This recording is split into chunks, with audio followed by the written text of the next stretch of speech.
Hello. Thank you for joining us today at our webinar where we're going to go over looking at if SEO is a secret marketing weapon that you're not using. Today, I'm so glad to be joined by Marcus Tober, obviously the founder of Searchmetrics himself. So how you doing, Marcus? I'm very good. How are you today, Shyam? Not too bad, not too bad, at least blessed with some sunshine. Everyone's indoors, it looks like, so it's nothing bad to be sitting indoors and recording a webinar first thing in the morning. So feeling bright and peppered. So how about yourself? Yes, same. I did a lot of stuff for the webinar. I mean, like analyzing the Google Core update that just happened a couple of weeks ago, putting together the slides, and I'm actually super excited. So I really believe there's a lot of stuff in our webinar that people haven't seen yet, and that should be really interesting. I put a lot of stuff at the end, so please stay in the webinar and watch the whole thing. And I'm super thrilled to do the webinar with you, and I'm really hoping for some good questions at the end. Yeah, actually, that brings us to a really valid point. Obviously, because everyone is at home and internet connections are restrained, what we've done is we've taken the liberty to record this webinar. So we're live at the moment for ourselves, but obviously it's going to be pre-recorded. That being said, Marcus and I will be sitting on the webinar when it's going out to you guys. So if you do have any questions, please feel free to put them into the questions box at the bottom, and both Marcus and I will see them and be able to respond back. So we can at least still have some comms and a conversation if we still have you on the webinar. But that's brilliant. Okay, Marcus, it's probably good timing to just get you straight in kicking off. Yes, yeah, looking forward to it. All right. So I'm going to share my screen. I have my presentation here on my laptop. So let me share everything and let me know once you see the slides. Are you able to see them, Shyam? Yes, coming up on my side, yeah. Perfect. All right, so I mean, the title is SEO, the secret marketing weapon you're not using, and I really believe likely this. And the reason is quite simple. A couple of words about Searchmetrics. So we are a company that provides software since 15 years now to give companies a lot of insights into their search strategy and really helping them also with our digital strategies team to implement these strategies. Let's go. Yeah, that's me and Matt Katz 1 week before he kind of like went into the sabbatical at Google. I hope I'm not the reason for that. Okay, so why is SEO the secret marketing weapon? There are a couple of reasons. So let's hide this quick. Of course, that's great.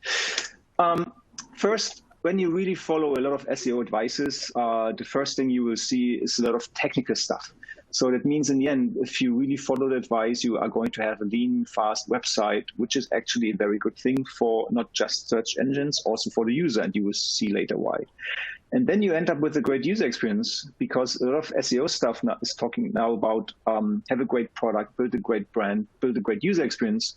So if you combine the fast website and the great user experience, I mean, what you have is you have more revenue, because not only because of better SEO rankings, because of higher conversion rates, higher customer satisfaction, likely higher return rates. So you have a longer customer lifetime value if you really follow a lot of SEO advice. So that's why stay in the webinar. I have a lot of great stuff. It's really going to help you in the long run, not just with better rankings.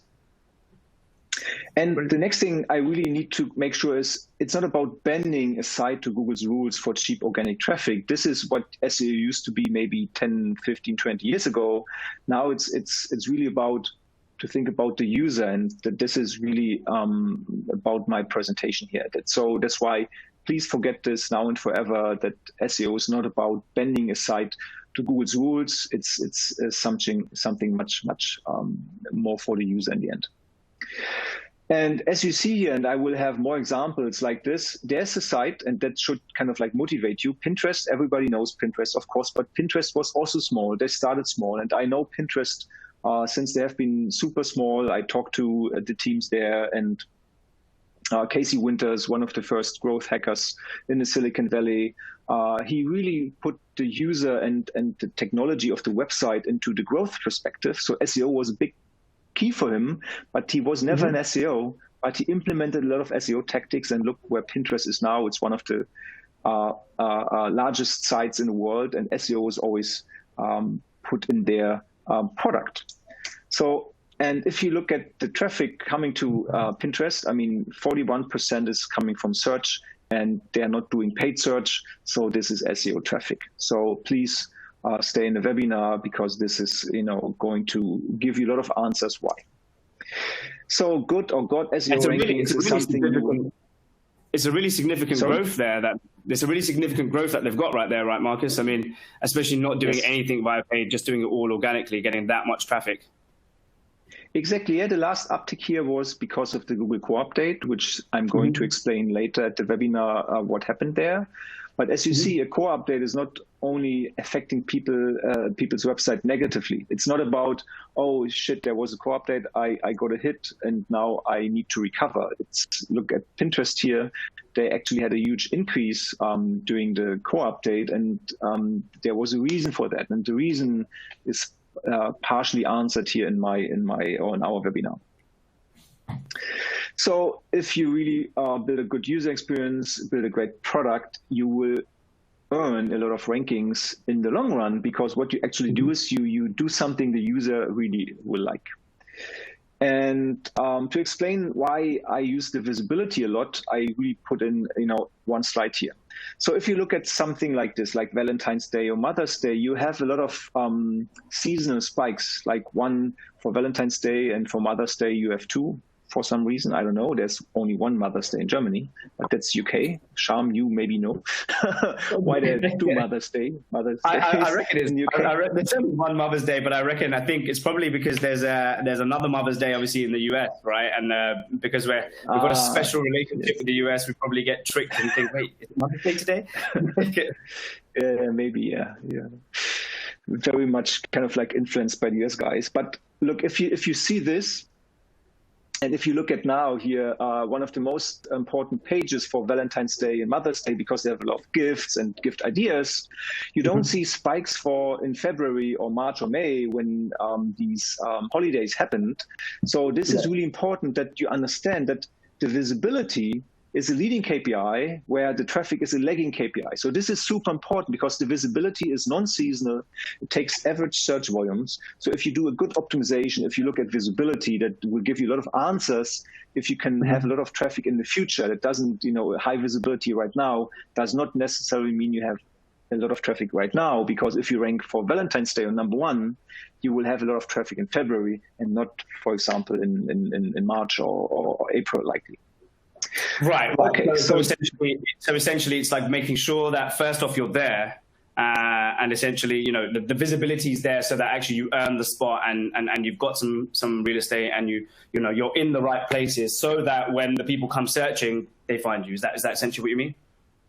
That's the point. Yes, high visibility means the likelihood that you get traffic is high.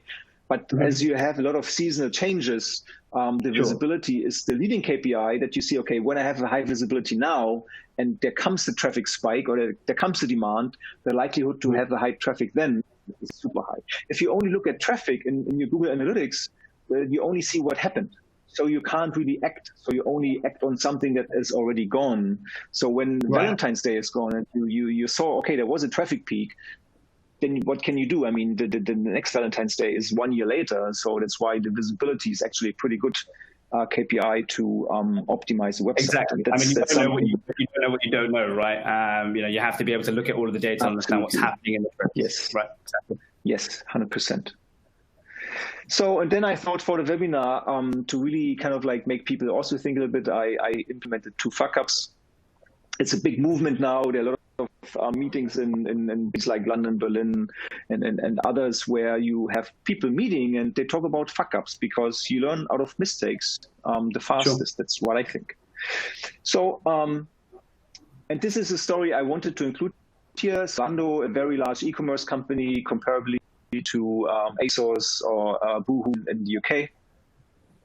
2 years ago, they suddenly let their whole marketing team go, and that really came out of the sudden. And if you look at their SEO visibility, and this is when they let the whole marketing team go, nothing really happened immediately in their visibility. And this is also where SEO is something that's it's very slow. If you make improvements, they kind of like show slowly progress. But if you also kind of like stop doing a lot of good SEO stuff, like caring about content, the product, the internal linking, etc., it also kind of like there's a decrease over a pretty long period of time. But if you really look at the competition at the same time, like About You, very large comparable e-commerce site in Germany,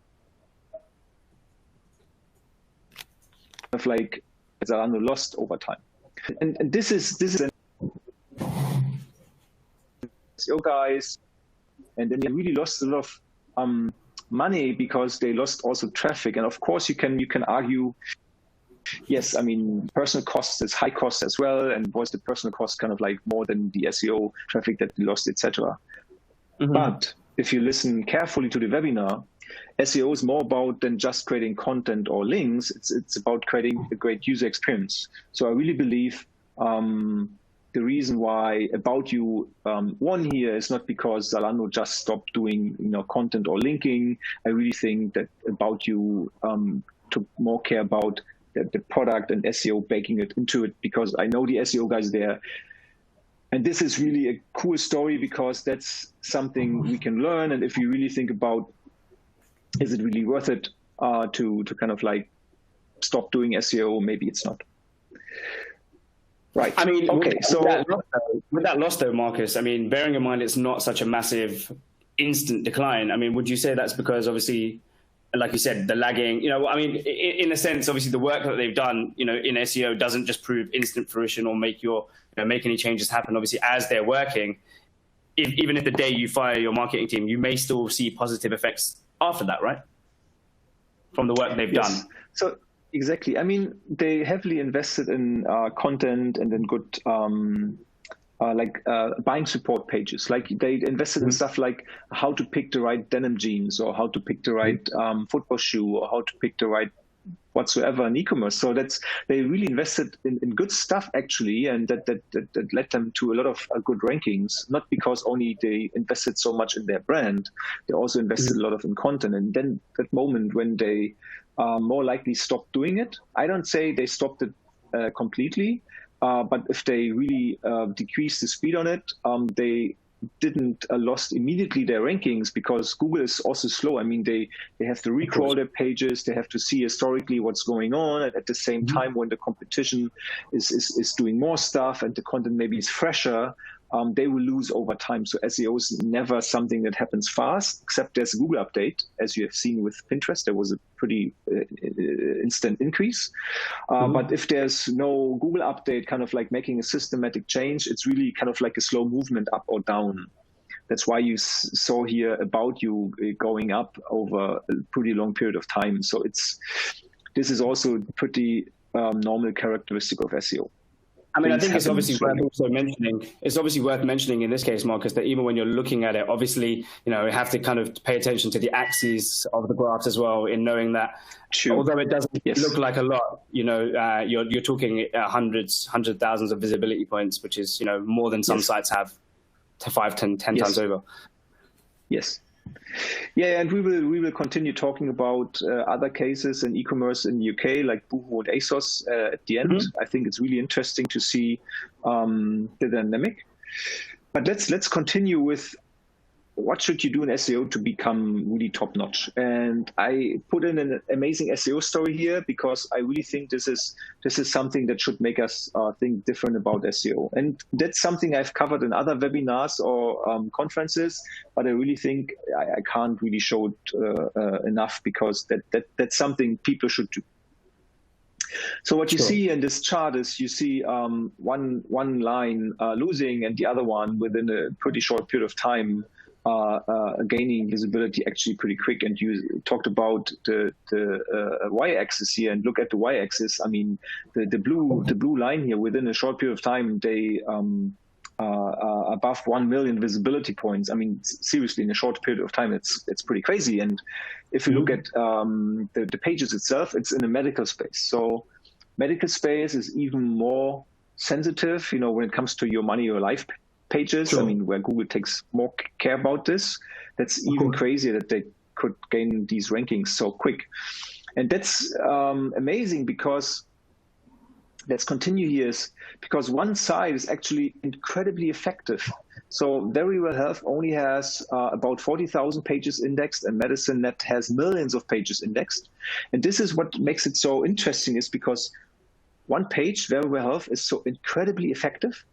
With just a little bit of content, they could partially outrank MedicineNet, where MedicineNet has millions of pieces of content, and they have a way lower efficiency on the visibility per page.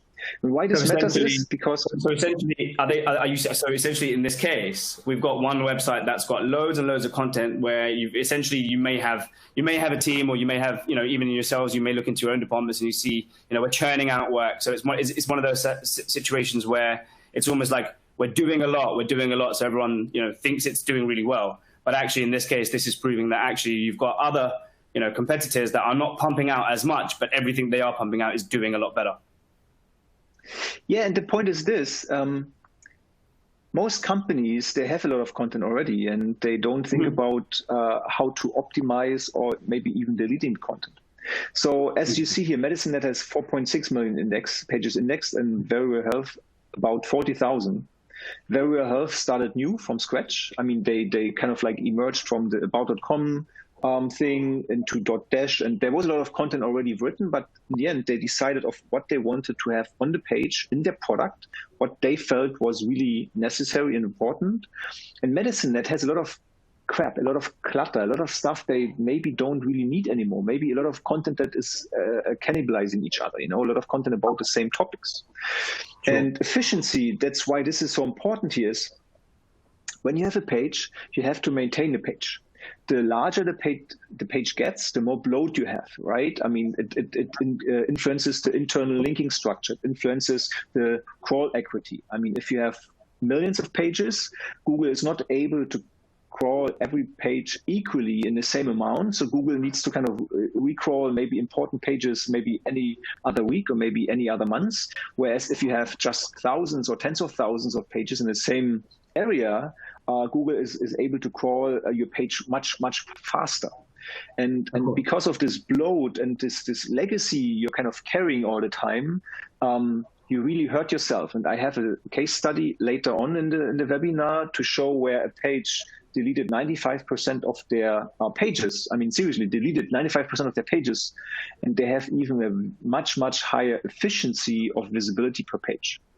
And this is one of the learnings. Well, yeah, I mean, this is what I was going to say. I said this is one of those things that is actually, a hot button topic right now about really, bringing the content to a point where, it's manageable when you're not just pumping and dumping and just, keeping loads and loads of content out there, but also kind of bringing it down to something that's actually effective and doing what the user needs, so that we can actually see a massive gain. And I think lots of people get carried away when they're thinking about, either content creation or technical SEO or even how to just do better, and forget that there's so much they can do with just taking things away as much as, putting things up. That's the point, exactly. People are often distracted by new stuff and new suggestions, and they're not able to really maintain or housekeeping or do the housekeeping of what they have. That's a big problem. And if we continue, there's a lot of stuff that also is important, like traditional old SEO is important. It's the mechanics. It's like doing a good linking structure. It's like, really thinking about, I need to have content. It must be good optimized. But the new modern SEO is more user focused. It's more like, is this content important? Does this content serve the user intention? Does this structure really help my surfers, my random surfers on the page to really find what they need? And this is more modern, more user focused. And I'm showing just one example of MedicineNet and Very Well Health quickly to make you better understand why this is the case for this particular example. So when you go to MedicineNet and you see this screenshot here, you are welcomed with a nice layer to put your email into MedicineNet's newsletter list, which is great. I mean, it's the first touch point I have with this page. And the first thing they ask me is, hey, please leave your email address here, which is actually pretty bad user experience for me. Then next thing is, I mean, I don't really see a lot of content. I see a incredibly long loading video. So I see the preloader, and that's actually pretty annoying. And when I'm really able to kind of like click the layer array, I see a lot of images here in the banner, a lot of stuff that's totally unrelated to my topic. So it's about low blood pressure. And I see a lot of stuff that has nothing to do with low blood pressure. So this is also important. When you do a good SEO, you need to understand the user. And when you want to understand the user, that has a huge influence on how you present the topic. So that means SEO has so much power in that moment to influence the product for the better. And you see here, this is actually something that MedicineNet did really well. And if you go to Medicine, Very Well Health, they focus on the content itself. It's about understanding the causes of low blood pressure or hypertension. There is, of course, a lot of advertisement here and there, but there's nothing else that distracts you from the content itself. And this is actually a good user experience. Look as junky straight away, right? It almost looks already like it's not spam or less like spam than on our website. And you know, Marcus, you mentioned something really interesting earlier, and it's actually a conversation I was having with someone not too long ago. And whilst I've got you, I wanted to pick your brains for like 10, 15 seconds on it. You mentioned that obviously in the Your Money, Your Life segments of the industry, obviously where Google takes more care, more particular focus, you know, or makes changes a little bit faster. Do you think that they then, you know, in those segments also, like you mentioned, in terms of sites and crawl budgets and how long it takes to kind of crawl your site and obviously the bloat that's there, would you say that in particular industries, because Google is paying more attention, actually it will still go there and have more of a deeper focus, or crawl that website or prioritize crawls for that for those pages first, so that actually changes happen there faster? Yes. So yeah, definitely. I mean, the first yes was for treating these sites differently. And then the second yes was, I mean, like for certain search terms, Google does prefer certain authority pages in the Your Money, Your Life space more. So it means when there's an increase in demand, they prefer like maybe a WebMD or Mayo Clinic even before Very Well Health or MedicineNet, because they have higher credibility in the medicine space. So take the coronavirus, for example. Google really wants to make sure that you have a lot of good information around this pandemic. And Google is really taking care about this in the Your Money, Your Life space. So I really think that if you have the credibility, and as you see here, maybe Craig Weber is a doctor. You know, if you have also experts writing your content, maybe for the COVID-19 pandemic, it should be a virologist who maybe provides content. I mean, there's a lot of stuff that definitely influences rankings very differently in the Your Money, Your Life space. Interesting. No, thanks for that. That's it. It's really interesting. So because it was definitely one of the things we're discussing, whether Google puts more of its focus on those industries to crawl and get those pages, you know, indexed almost quicker or faster. They need to, because in that moment when they present old information, users will be uninformed, maybe misinformed, maybe make the wrong decision, and maybe are unhappy with Google search results at all. Exactly. I think, again, that's really just lying onto their mission, isn't it? Their mission statement of ensuring that they give the user the best possible journey, best possible experience, best possible service, and send them to the right places on the internet. So I think everything even that you explained pretty much aligns with that mantra. Yes. Okay, but let's look at the second part of this thing. So the second part is, okay, when user experience is a big part for Google's ranking, and of course for user happiness, user experience also includes website speed or information architecture in general. And when you look at the Lighthouse metrics, which everybody can do when you use Chrome, you see this is for MedicineNet, and they have a super low performance score because the page is incredibly slow, and where Very Well Health is actually way faster.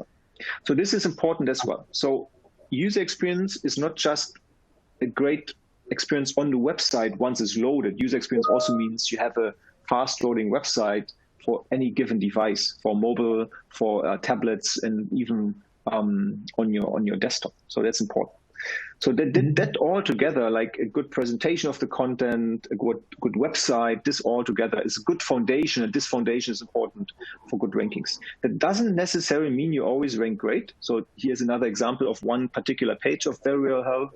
You see a lot of infographics, good structure, like bullet points, paragraphs, you see quotes. So it's actually very nice to read, so very modern, I would say. And if you continue looking at for the same term, the page of MedicineNet, you see it's less structured. They're somewhere in the middle. It's very hard to really understand where is the information within the content.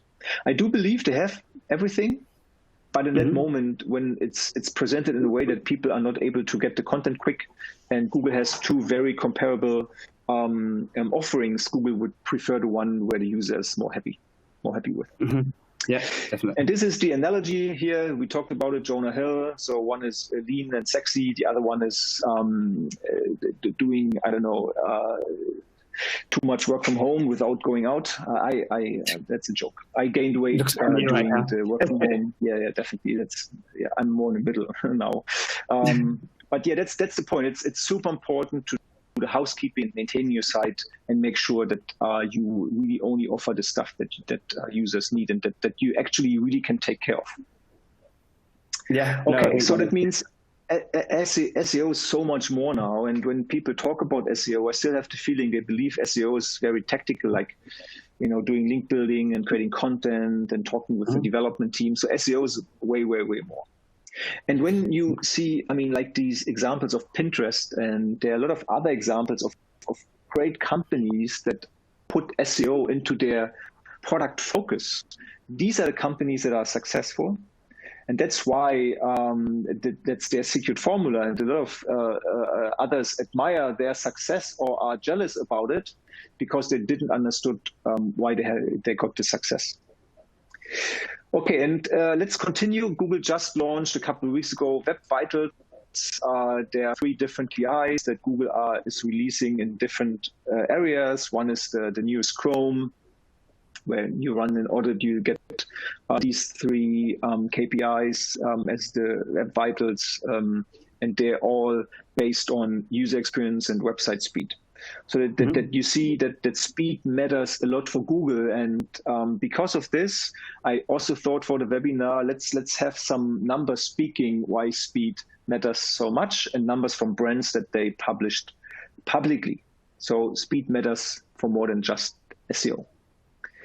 So this is about faster loading websites and how they influence conversion. So this is from a study that Amazon published.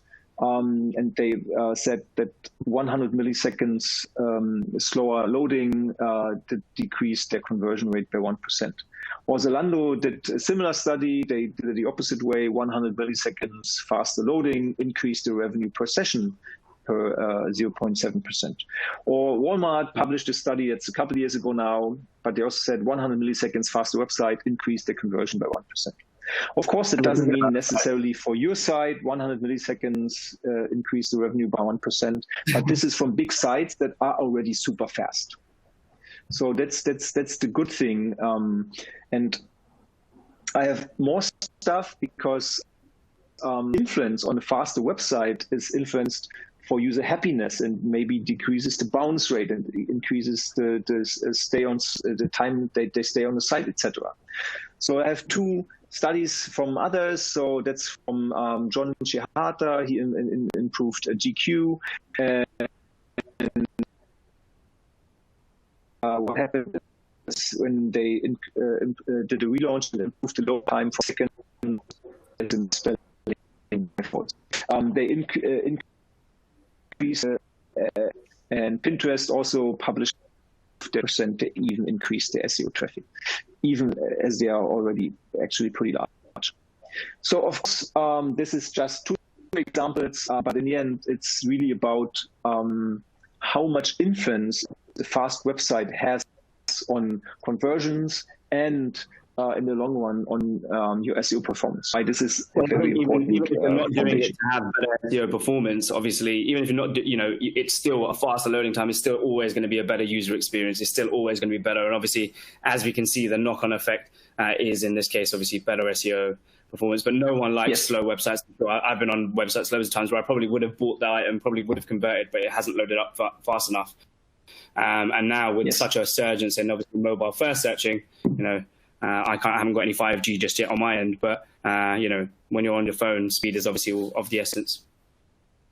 Yeah, but the thing is, 5G is coming, of course. But when you have a good LTE reception, you have fast loading websites. So it's not that 5G is solving a problem. The problem is when you are moving on your phone, you're constantly changing the areas of the reception, or if you go into a building or into an elevator. So on the mobile phone, it doesn't matter if there's 5G or not, you will always have these interruptions, and that makes websites slower loading in this moment. So good technology and a lot of caching and that kind of stuff is going to help you in the long run with user happiness and SEO rankings. Definitely. So I have put a couple more KPIs here in the presentation to show how good performing websites are loading and how fast they're loading. And this is where I took like a good bunch of different URLs, a couple 100,000, and I measured their first meaningful paint with Google Lighthouse. And as you see here, the top 10 actually has a much faster loading than, for example, the top 11 to 20. And this is a good sign. It means not that this is a definite ranking factor, that Google prefers faster loading websites per se, but it means that more successful websites actually also load faster. That's a good sign. Mm-hmm. So if you're slow, maybe you should improve the speed. And these are across all industries, I assume, right? Or is it limited to one specific industry? No, that's really across all industries. And if you want to do this by yourself, just open the developer tools in your Chrome, click on audits, and there you can then just perform an audit or report, and you get these KPIs, and performance is one of them. So that's important. You can really do it by yourself. That's actually quite simple. And what you get out of the report is, stuff like where you can do some optimization right now. You get a lot of really good recommendations, because going to your developer saying, hey, make the website faster is not very specific.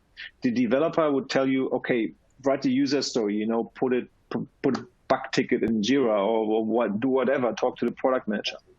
So if you do SEO, you can be specific. You can take something like this, like the Google Lighthouse report gives you also, for example, if you have room for improvement in minifying stuff like CSS. And as you see here, most good successful ranking pages, they do minify their CSS to a pretty high extent. So this is something you can just go to your developers, say, okay, we do not minify it enough, just do it. Or the same for JavaScript, right? JavaScript files can be very large, especially if you use like frameworks that are very bloated, or like jQuery, and in that moment, you just go to developers and say, hey, let's use a minimum version of jQuery, or let's use a hosted version of jQuery, or if we don't have a framework and have a lot of JavaScript by ourselves, let's just minify it. So that's important, and this is very specific, and that's something that's going to help you immediately. Mm-hmm. The next thing, and that's the last KPI here from my report, is HTTP2. So HTTP2 is something that is using parallel requests and make the website actually much faster. And as you see here, also HTTP2 is used by many successful pages already. And if you are not using HTTP2 yet, you should definitely think about switching to it. And it's not that complicated. Okay, last one here, text same with JavaScript and CSS. It's actually quite simple for a front-end developer to enable text compression. And as you see also, the top 10 or top 9 here is uses compression heavily more than the other pages on page 2, etc. So that's something quite simply as well. And this is all coming out of the report. So people can do this pretty much, look at the report and take this to your developers. Brilliant. Yeah, that means maybe within a day, or maybe if it's in a sprint and they enable compression for JavaScript, CSS, and text, you maybe save 1, 2, 3 seconds loading time on slow reception, like on mobile is now the new normality. So in that moment, when you improve it, the crawlers coming with a mobile crawler like Google's crawler, and users are coming from their mobile phones. In that moment, when you save a couple of seconds, it's great. It's an immediate improvement, and it doesn't take you a lot of time. Definitely, it's great. All right. So next very positive thing, I believe, is this study here. I talked about it earlier with MedicineNet and Burial Health. One is carrying a lot of bloat and maybe a lot of old, outdated content. And here is a study that we made with a company in the care space, and they deleted 95% of their content, and you will see what's going to happen. It's pretty amazing. So this is also an official case study we did with them, and this is their visibility chart. And look at this. So this is where we worked together with them and made the change to remove 95% of the content. We consolidated a lot of content on single pages. We completely deleted pages with the 410. We did redirects from old pages to pages that are related. So there was a lot of work before actually the change happened, but look at the visibility increase. And now we come to the crazy result. The crazy thing really is, because you might argue, yeah, you made this change and then new. So they had over 10,000 pages before and removed it, went down to a couple hundred pages, like 250. And now, a couple of years later, they still have only 489 pages indexed. 489 pages indexed with their visibility here of almost 30,000. That gives them a visibility to page ratio of 53. Wow. And this is really unprecedented. It is incredible. It means they really understood how to create good holistic landing pages. It's also easier to maintain only 489 pages. It's easier to add content, to really kind of like give the crawler only what the crawler needs. And this is really crazy example. Thing is with this, it's obviously, a massive result, and obviously we can see how great the result has been. I think the question that always comes, to people's minds is, how do I go about, deciding what content to delete? How do I decide this content is the same as that content we put together, or actually this is useless altogether? I mean, the thing is that when you do an analysis on your product offering, and what actually the user really sees or should see, you find out very quickly if you analyze your Google Analytics by visits per page. I mean, if you set some filters, I don't know, like give me all pages that got visits in the last 12 months, or if you do it narrow, like in the last 6 months, or if you do it further, if you have seasonal effects, like in the last 18 months, you will figure out very quickly pages that didn't got any traffic at all. And that's the point. So in these moments, when you have a long period of time, like 12 months or 18 months, and you have pages that did not got any traffic, I mean, not just Google traffic, I mean like traffic at all, these pages are bloat. You carry this bloat, and Google is crawling this bloat. So that's the point. And in this moment, this page here, pflege.de, they had a very large forum. So where people talked about similar things on and kind of like a forum is with user-generated content can grow very quickly. That's great. If you have an active community, that's great. But at the same time, if you don't maintain it, if you don't kind of like really do the housekeeping, then you have a lot of useless content and people are lazy. In that moment when someone has a question, this person is actually not looking in the forum with the search feature. Is this question maybe answered before? No, they just start asking the same question again and not looking if there's already an answer. So that's the point. That's why you should really do the maintenance. But let's continue. I have a lot of other stuff I want to cover quickly. So this is really unprecedented. It's crazy. So my advice is clean up your own mess. It's super important. It's your stuff. It's your content. It's your page. It's your flow. So you should clean it. And if you don't do it, I mean, you can really kind of like with the next Google update or with competitors who do the cleaning, who do a better job, they will outperform you. And that's also something for big brands.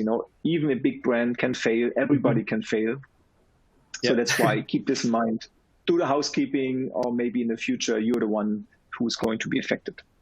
If you want to get your own Lighthouse ranking factor study, you can go to Searchmetrics and, order your own one. But that's not part of the webinar now.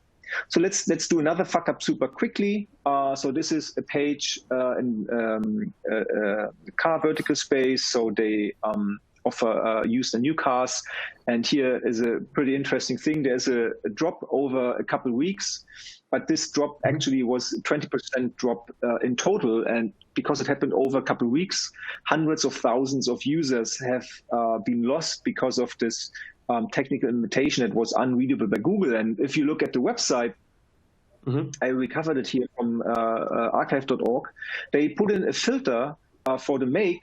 And if you clicked on the filter here, then you saw, okay, like a pretty typical form, the other makers. But the problem is that was a React implementation that dynamically draw this form here, and it was unreadable by Google. So they changed it back to a form that actually is readable. Same here from archive.org, just recovered it, and that actually were real links. So there was no usability problem for the user. So he could just use the filters. In this way, even better, because he could check multiple makes. And it was readable now by Google, and they returned and recovered the visibility. But this is where maybe a developer just made a decision like, oh, I'm going to use this React library and, this form element. I just do it, and they didn't thought about the consequences. That's why SEO will always be included in, making product or development decisions. Yes, this is after they recovered. So let's talk about one of the last things I implement here, Google core updates. There are a lot of things always, when Google did a core update, and they did the last one here in May, just about a month ago, there are a lot of rumors, speculating, Google made a core update, and now SEO is super complicated. Only brands will rank, and I'm not a brand, I'm not going to rank, blah, blah, blah. I mean, all these things, right? And there are quotes about the Google core update that simply are, become a brand, have great content, right? I mean, you know these quotes, right, Shyam? Right? I mean, the typical quotes. I mean, John Mueller, Gary Illis. I mean, they repeat it constantly, or Searchly and so on here, Danny Sullivan. I mean, it's not wrong, but it might be misleading sometimes because it is more complex. You can't just say become a brand and have great content, because I will show you examples of pages who significantly lost after a core update, and their brands.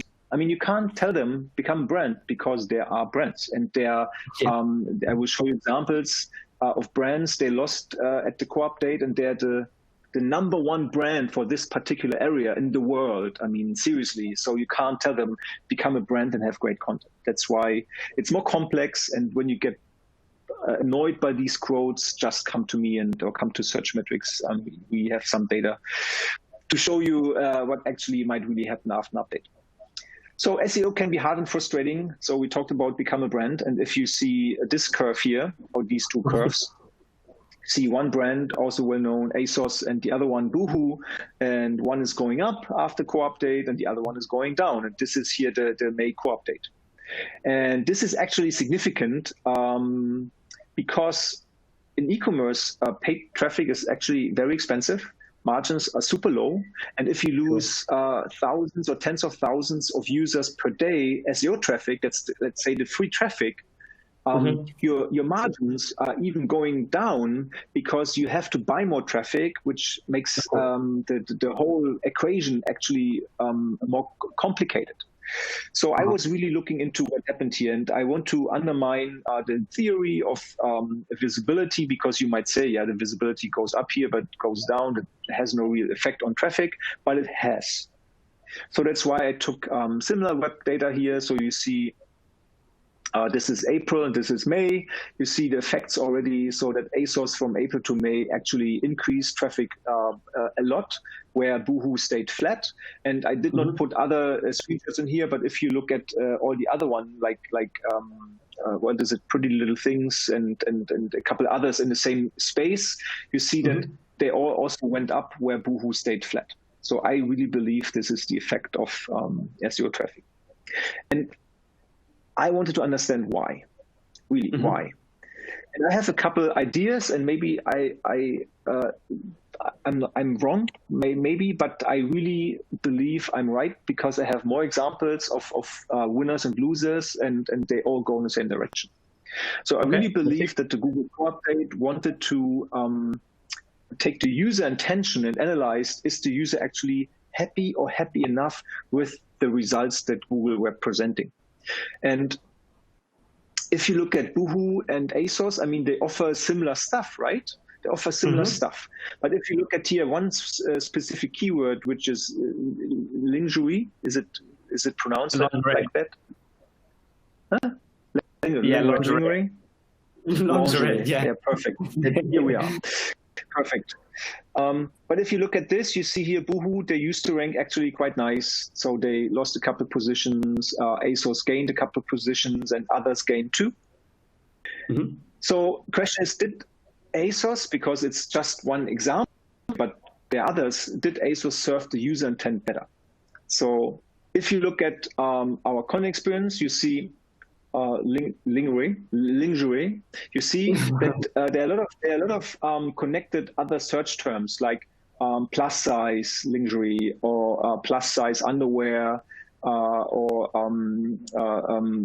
other keywords actually that really kind of like reflect. Okay, there are other or here like plus size clothing. So there's a lot of stuff where maybe ASOS has a better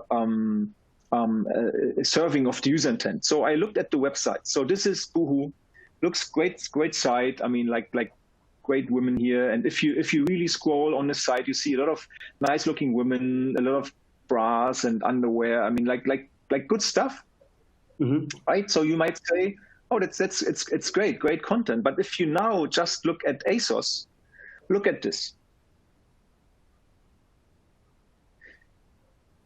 You see different size women, you see plus size models, you see more like not that professional, like a selfie, you see like just underwear or bras without the model. So you see the page of ASOS looks very different. It serves more users, whereas Boohoo is more looking for the catalog model style, right? So like, like nice looking models, you know, like in I don't know, let's just say in a hot pose. And yeah, just a template essentially. ASOS, and I believe ASOS makes it better. They serve this page for a broader users with plus size models and just bras without models. Here's a selfie photo. I really like the idea that, I mean, Google made these changes based on user intent. I really believe that ASOS actually served the user intent better. I love the example. I think the question that comes instantly to my mind is, I mean, that obviously puts you in a catch-22. Obviously, at plus size, when you look at the topical graph, obviously lingerie is an all-encompassing topic, and there's going to be women that are plus size, there's going to be women that are large, small, medium, all sizes that are looking to buy it. But obviously it is a specific search. So would you say that, you know, in putting them together, obviously you are serving a wider intention, but isn't that intention then a little bit more vague? Because wouldn't you say that people that are looking for plus size or pages that specifically service the plus size, would that not serve their intention better? What's the difference here and there? You know, because one approach is covering both and one approach is covering just everything but plus size. Yeah, I would not only say plus size. It's also about the models that Boohoo was presenting here are in, let's say, in one particular area. So like super thin, extremely beautiful women, whereas on ASOS side, it's more like covering like how people really are, right? I mean, it's not only about plus size, it's about normal and real people. I think that's the secret to success. And if you look at some user engagement data, you see that ASOS has a lower bounce rate, has a higher page per visit, has a higher average visit to their page. So I really think that people are more engaged with ASOS site. I really think Boohoo is incredibly successful, but for a lot of terms, they obviously are not that relevant in terms of Google's eyes to have a good ranking. And maybe this user engagement data really kind of like supports my idea here.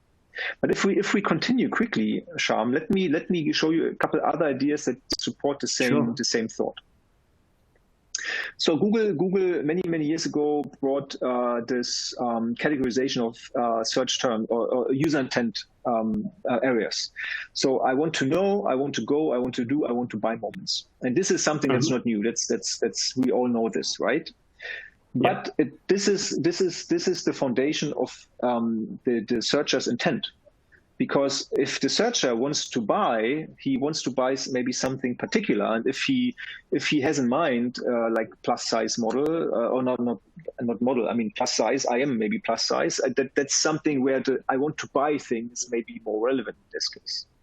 But let's keep this in mind. Let's take the next area. So if you look at this known finance block, it's called the balance. The balance, if you look at the visibility, over 400,000 visibility points at some point in the finance space, it's actually quite successful in the US. And then this drop, I was wondering, okay, what happened? And they had a lot of good rankings for stuff like online banking, credit cards, and stuff like this.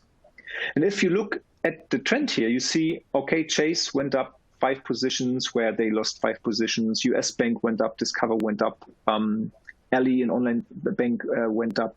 So you see here that obviously the only finance block in this area lost where banks won. So you understand now that, okay, they lost not because they didn't have the great content, they have great content. I mean, this is their content.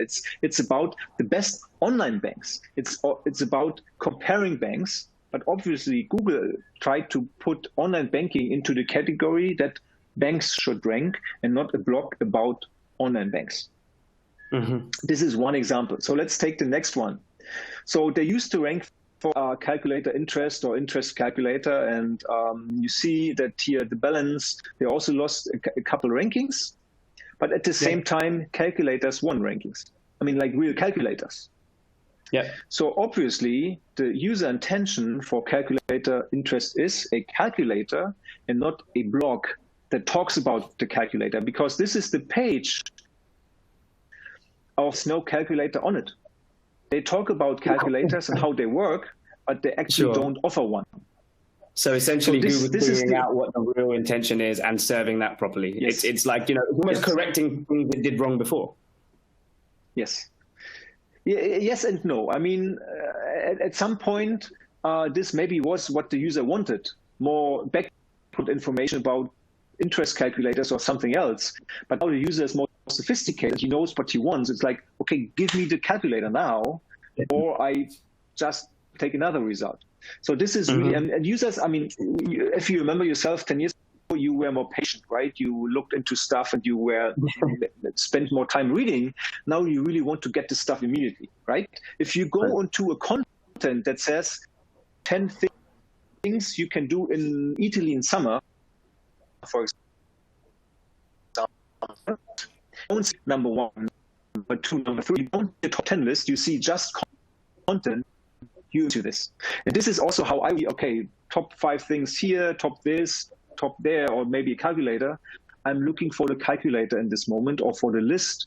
And if I don't get it because the content is actually pretty bad optimized or presented to me as the user, then I leave. So I don't have this patience anymore. Then let's continue. So I said, okay, there were also brands, like the number 1 brands in the world. Let's look at this. So this is a incredible visibility drop. This page had over 0.5 million visibility points and almost lost 50% of it. And this is the most known music streaming service. It's Spotify. So you can't tell Spotify now, well, I mean, update and you should create a better product and you should become a better brand. It's impossible. So that's why if you understand the pattern, you will find it quickly if you look at the winners and losers in the area. So this is what happened. And if you look at just a couple examples, I looked at not just 2, I looked at more. I did a quite large analysis for another very large music streaming service. That's why I spent a couple of days on this topic. But what you see here quickly is for Spotify, you see, if you look at the gains, you see here the Blast won 97 positions, Daily Mail won, you see YouTube won with video, MTV, Metro.co.uk, they won. So, and here Spotify, they lost.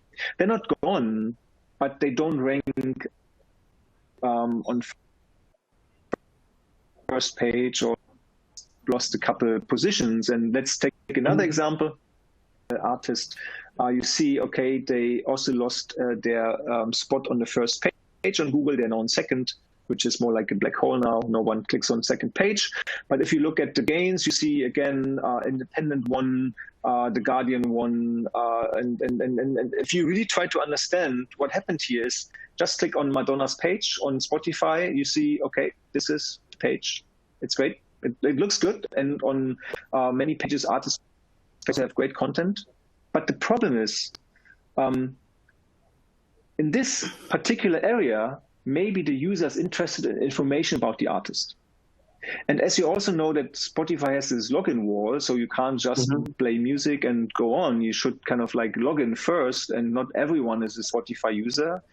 Maybe because this page has no news about this artist, and there's a lot of stuff going on about every serious artist, I would say.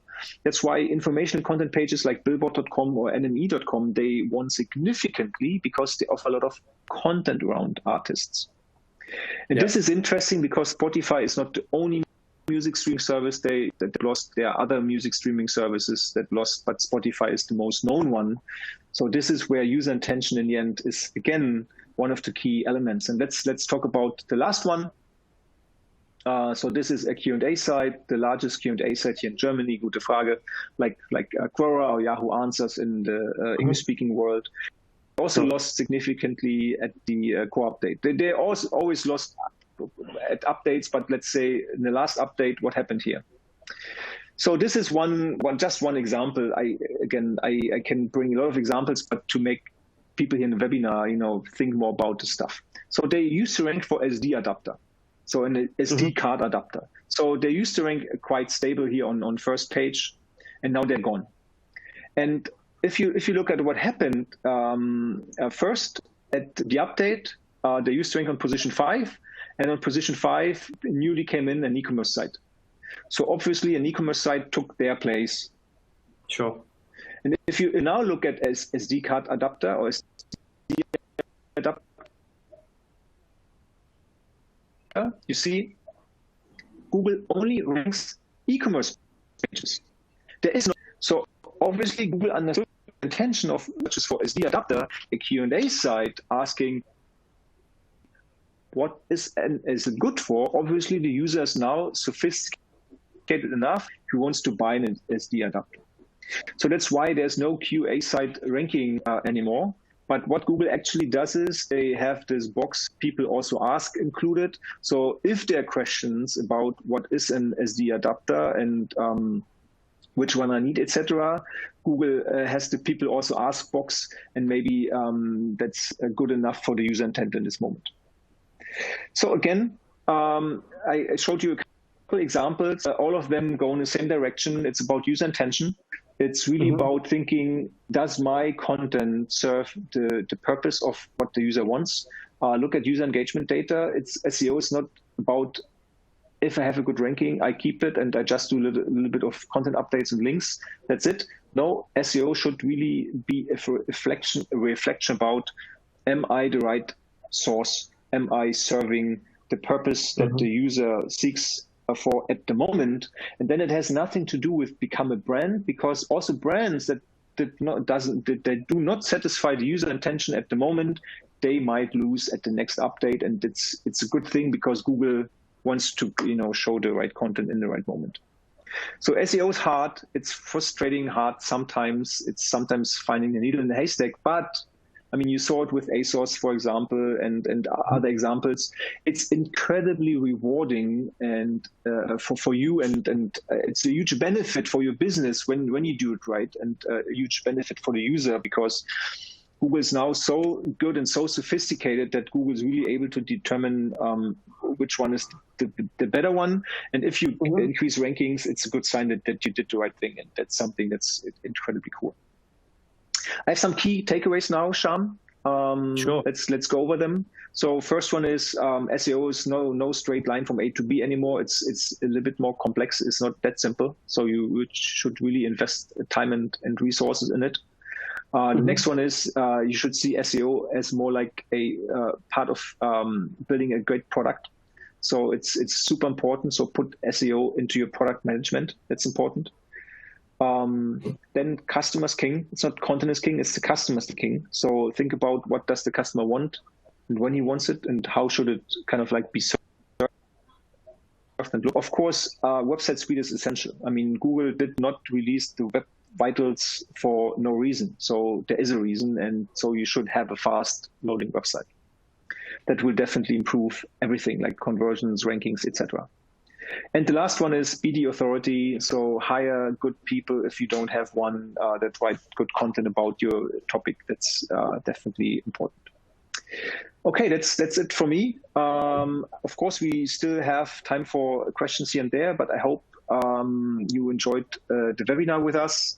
I hope I gave you a little bit of pieces to think about, and maybe at the next update, you will be the winner. And remember back listening to the webinar. Thanks, everyone. And let me go back and share the webcam. Thanks, Marcus. I think, and thank you everyone who's still with us for listening. We will send a recording of the webinar out as well if you haven't got it already. So you can always watch it back. Do we have time? I think we are done, right? Do we have more time for questions? Obviously, as we're recording it, I think the questions hopefully we'll have answered live anyway. So if you haven't already got a question answered, then feel free to get in touch and we can obviously have a conversation in the email or a phone call. We're more than willing to kind of get in touch afterwards. You can find us at searchmetrics.com. And otherwise, we look forward to having you on our next webinar. Thank you for your time. Thanks, everyone, and thank you, Shyam. Yeah. No problem.